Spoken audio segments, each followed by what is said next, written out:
welcome to my channel, Janet's Lifestyle. Magandang araw po sa inyong lahat. Ngayon pong araw ay isi-share ko lang po sa inyo ang aking the way how I cook the stir-fried prawns in butter and garlic with tomato ketchup.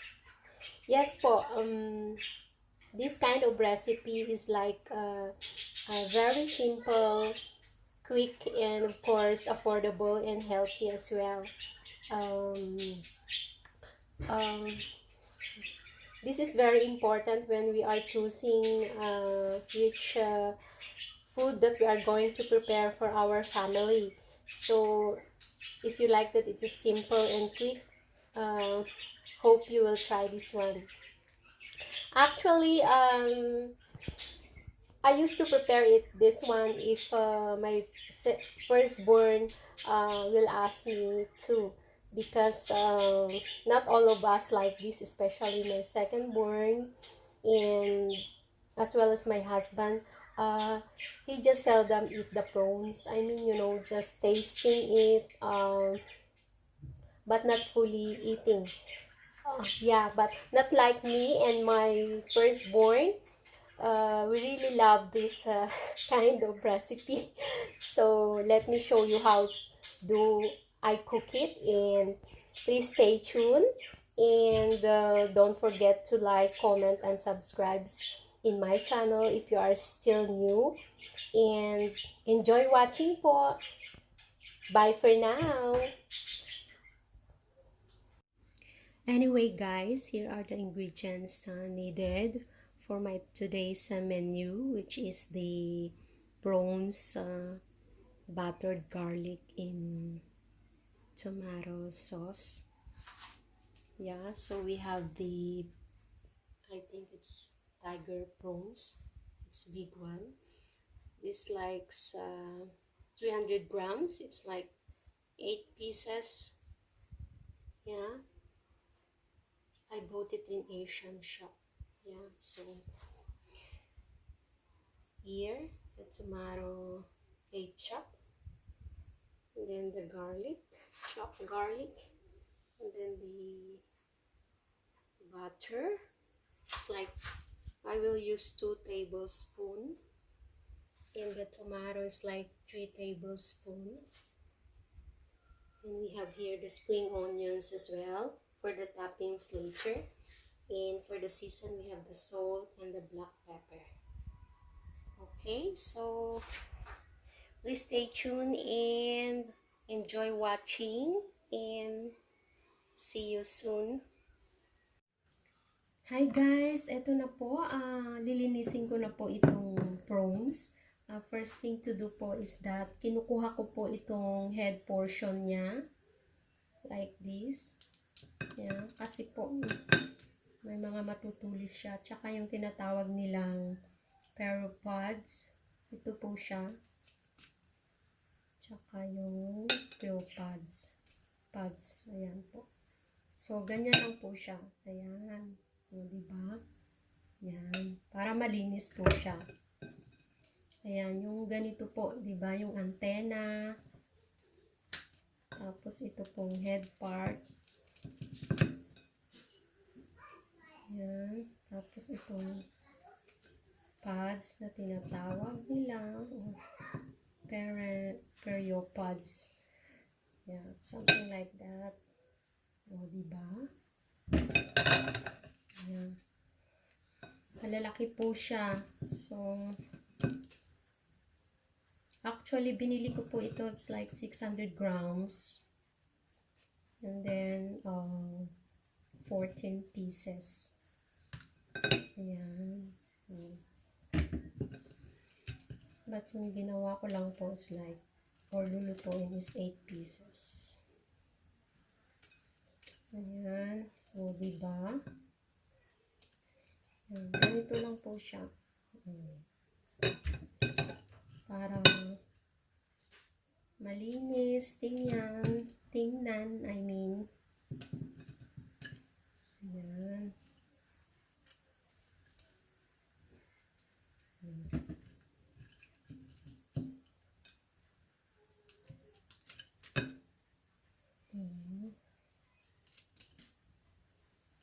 Hindi ko na po siya kinukuha yung, what is it? Yung shell. Kasi, tasty po siya pag sinama. Tsaka ganito naman po talaga pag nag-stir-fried prawns with buttered garlic. Hindi po siya kinukuha ang shell. So, it remains like that only. Okay? Yung iba po, hindi na nila kinukuha ito. Nililinis. Pero, ako po kasi talagang kinukuha ko siya. Ayan. Para malinis tingnan. Tsaka maganda. Diba? Ayan po. Okay.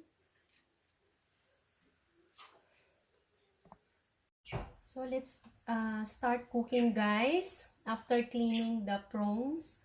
So, let us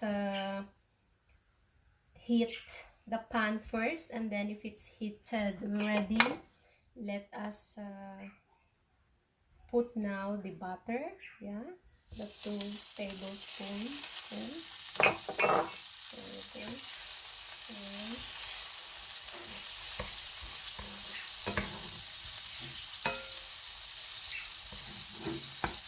Stir lang po natin siya until it melts.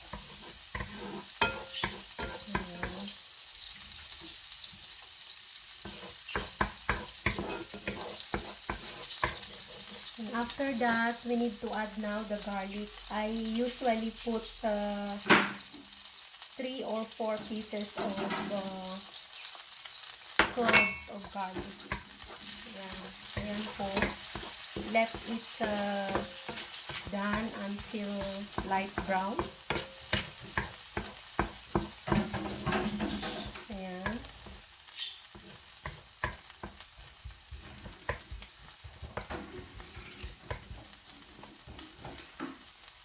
Wait lang po natin siya until light brown. Ayan. Let's check. Okay na po siya. Light brown na ang ating garlic. And then, it's time for us to put now the prawns. Ayan po. Ayan. Ayan, diba?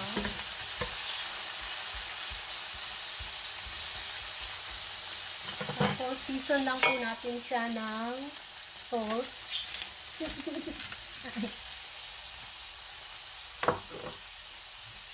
And then, black pepper. Ayan. And then, I'll just cover po.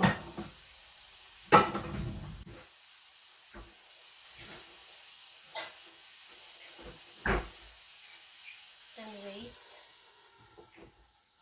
Like 2 minutes.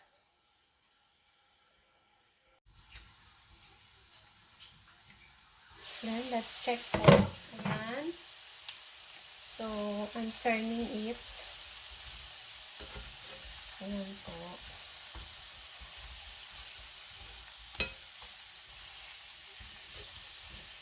They are really big prawns. It's like tiger prawns or yeah. Let it done again. Cover it.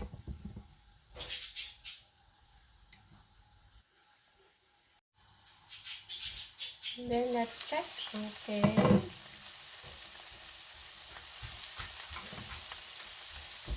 So okay na po siya. And then this is already the time that I need to put the tomato sauce and ketchup. Ayan po.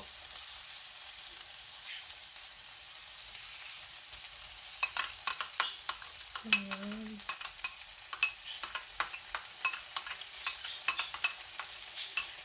Masarap po siya pag may tomato ketchup.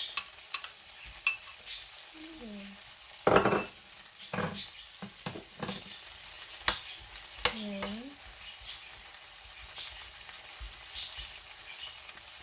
Lagyan lang po natin siya ng konting tubig or water.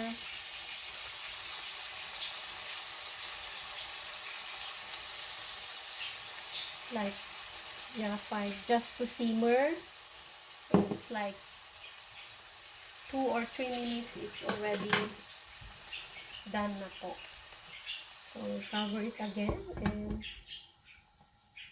we'll wait till it's simmer. Yeah, it's time for us to check. Okay. So, ayan na po.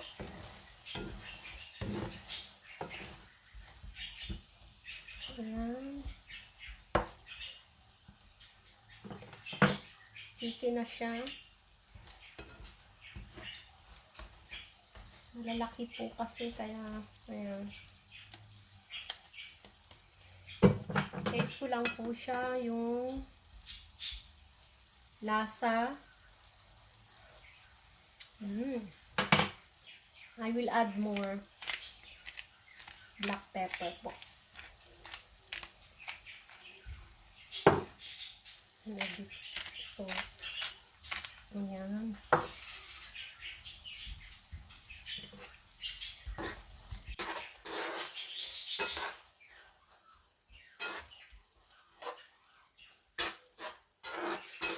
Stir lang po natin.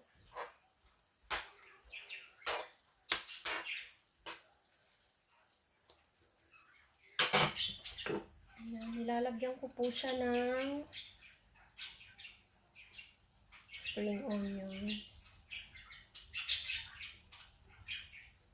Yeah. And later, after, on top.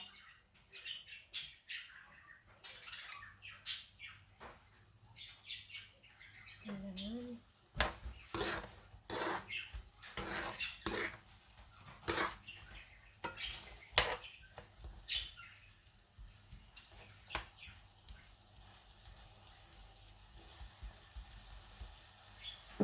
Yan ko lang po ulit ng ayan. Para po may konting sauce, para malinamnam. Ayan. Isisimmer ko lang po siya ulit for the last time, like 1 minute. And then, okay na po siya. So, please stay tuned and we'll see the finished product po for today, which is the stir-fried prawns in buttered garlic with tomato ketchup. See you po! So guys, eto na po ang finish menu ko for today, which is the stir-fried prawns in buttered and garlic in tomato ketchup. Ayan po. O diba? It's just only a simple, easy to prepare, and of course, very affordable menu for the family. Yeah, so it's very quick po talaga, o diba? Malalaki po siya kasi it's tiger prawns, I think. Yes. Yeah. So, I put also the last spring onions toppings and as well as the basil leaves. Yeah. Ayan po. Or you can put as well like coriander, something like that. Yeah. So, nasa sa inyo na po kung ano pong gusto nyong toppings ang ilagay nyo po as a garnish on top. Okay, so this menu is really affordable, easy to prepare, and simple. It's just really healthy and of course very tasty as well. My firstborn and I love this prawns, especially if I cook it like this way, and also my husband is also eating. Yeah, so first time po hindi ko po siya niluluto ng with tomatoes ketchup, but I learned this po from my Kuya Romel in Dublin. So I put it also a tomato ketchup. So kasi po it's very tasty. Yeah. The time I visited his place there, and he cooked it for us, his prawns as well. So I told to myself, I will try to cook it as well with the tomato ketchup, and it looks like this. So it's very tasty po talaga, and meaty of course because of the prawns. Yeah. So guys, hope you like my menu for today, and thank you so much for watching. And if you are still new to my channel, please don't forget to like, comment, and subscribe as well. And click also the bell button for you to be updated for more of my videos to come. Okay, yeah, so thank you guys for watching, and this is for now, and see you on my next video. So enjoy eating po as well. So bye for now.